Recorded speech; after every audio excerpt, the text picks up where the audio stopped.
If we want to live in a healthy society, moving to a plant-based diet is the best way, because since animal agriculture is so inefficient, it leads to conflict and war, because you have hungry people who could be fed by the food that we're feeding to animals. And I can talk about this for a long time. I'll just leave it at that and say that these food shortages and refugees and conflicts that are driven by animal agriculture can be healed as we move to a plant-based diet. We can grow enough food to feed everyone.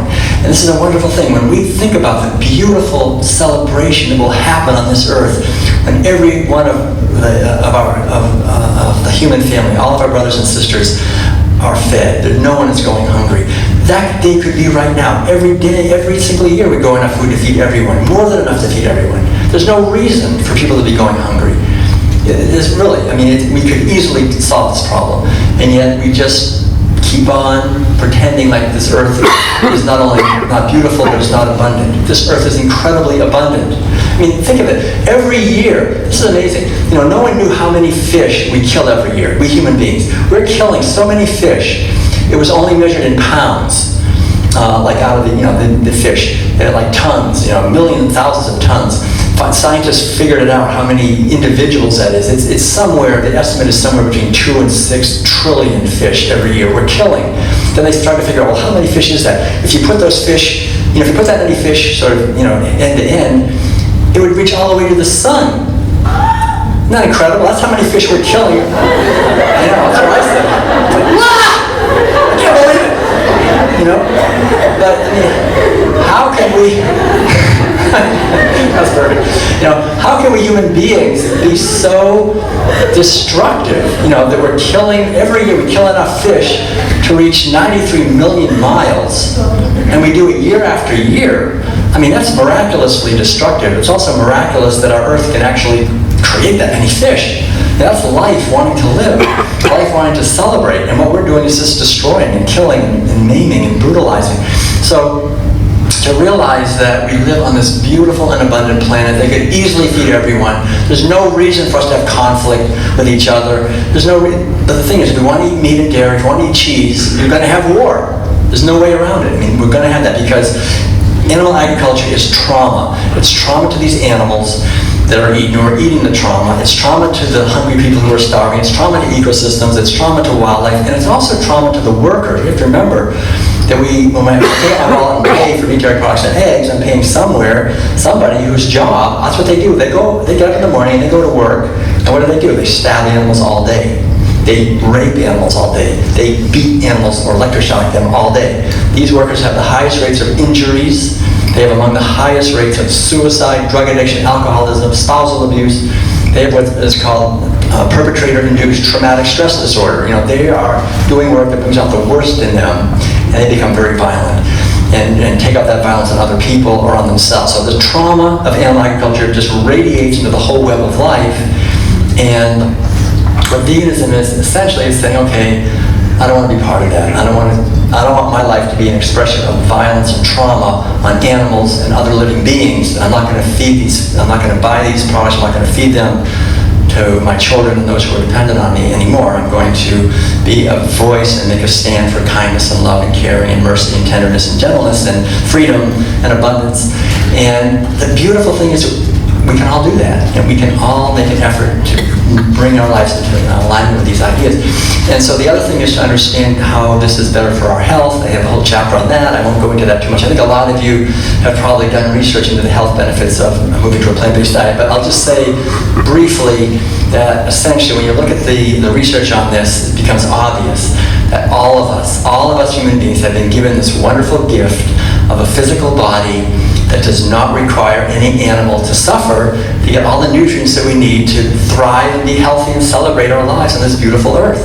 The thing is, all of us have also been raised in a society where from the time we're little infants, we've been compelled to participate in these mealtime rituals where every single day, basically, when we eating some kind of animal foods, we're learning at a very deep level to refuse this gift, to say, I'm not going to accept that gift. I'm going to throw it right back in your face, the benevolent universe. I'm going to stab animals anyway, pay people to do that. And so when we refuse this beautiful gift we've been given, we cause incredible violence to animals and ecosystems and other people, and also to ourselves.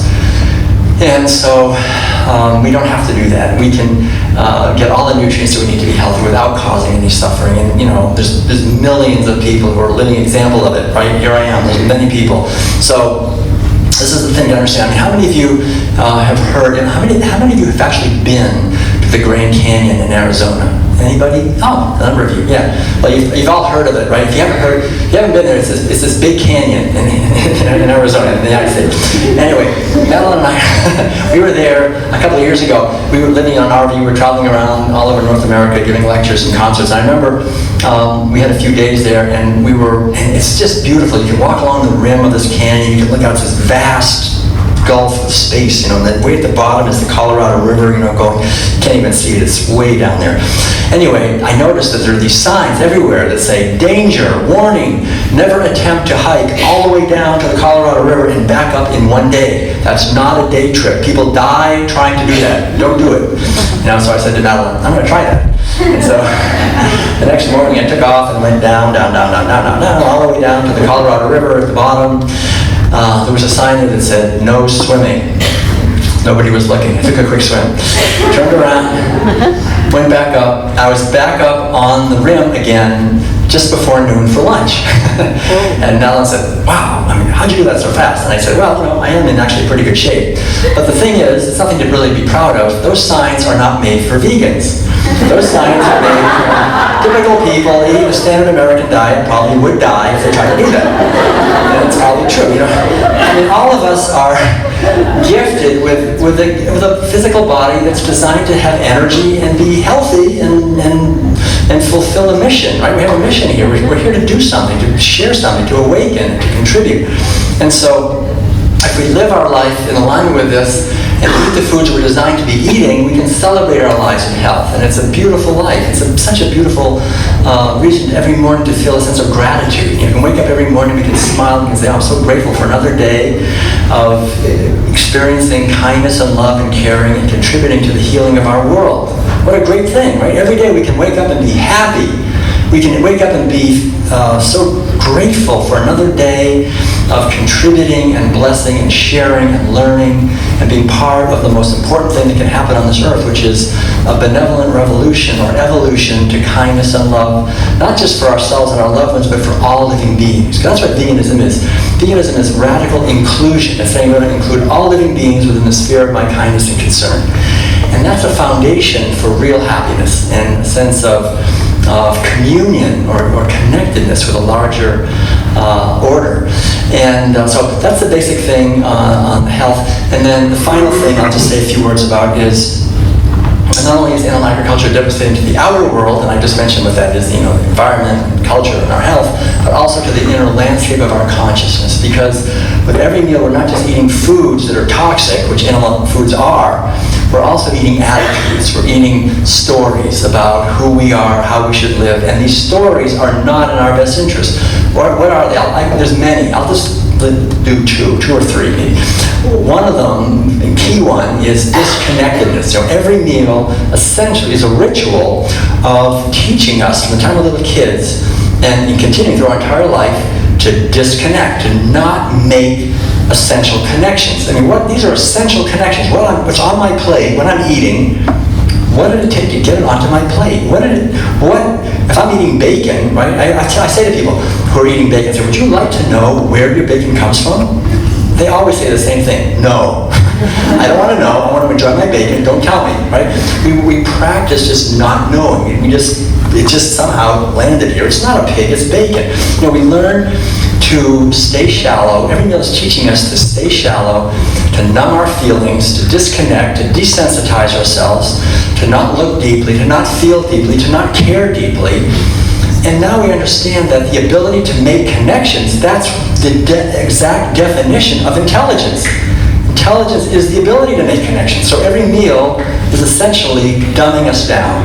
It's saying, just stay obtuse. Don't know what's happening, just keep the blinders on.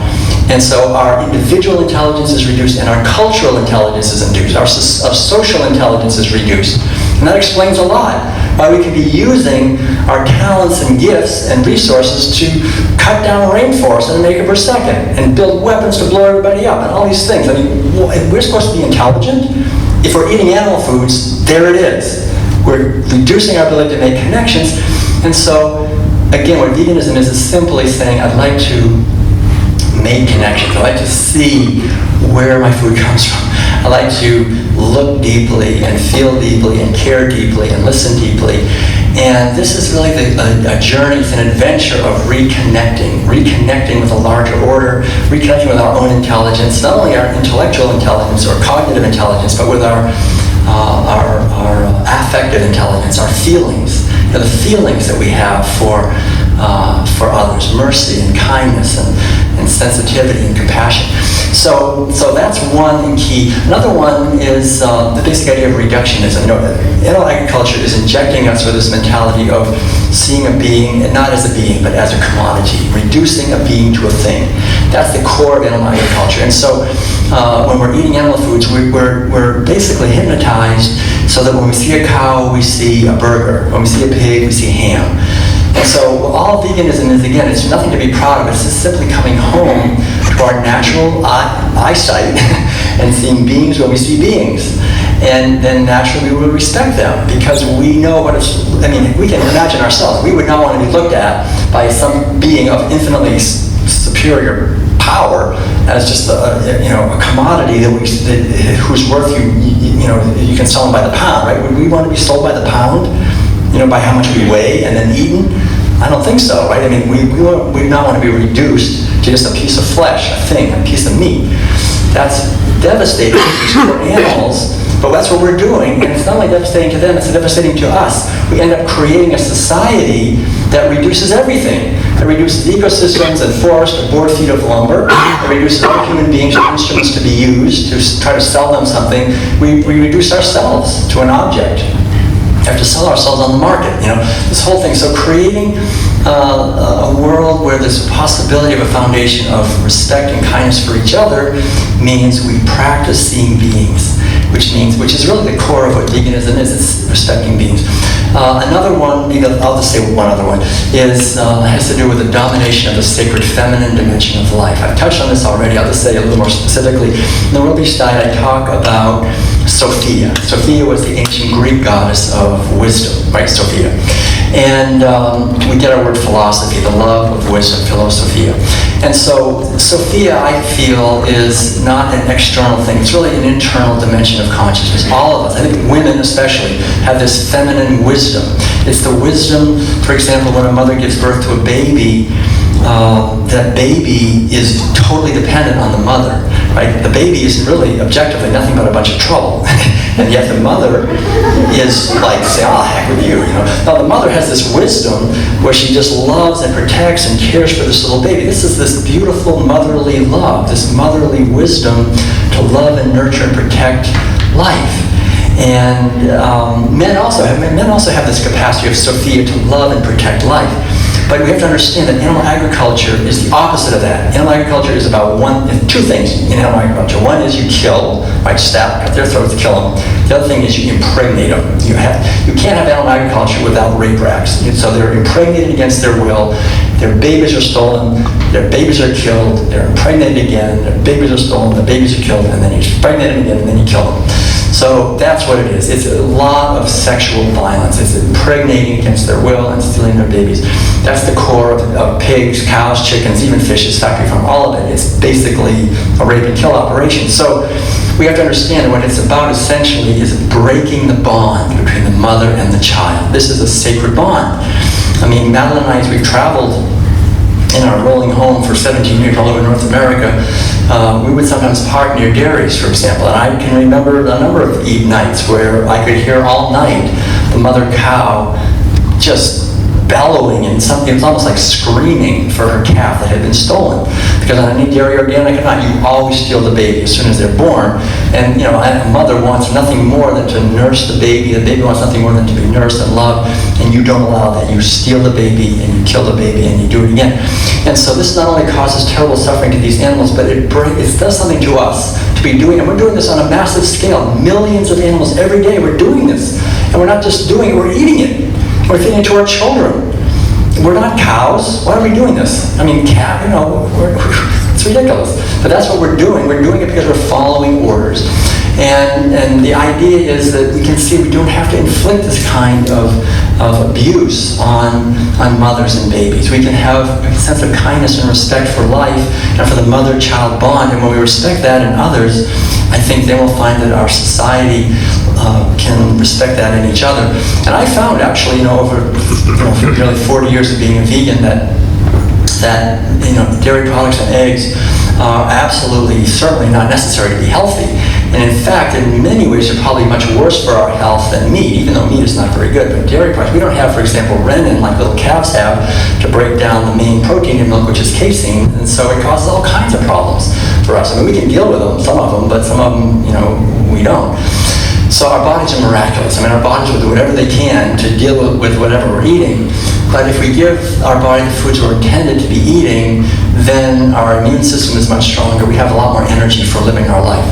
So as we liberate these animals and as we show respect to mothers and babies, and as we say, I'm not going to pay for sexual violence anymore, I'm not going to eat sexual violence, I'm not going to give that to other people, then we begin to come home, I think, in a deep level to self-respect and self-confidence.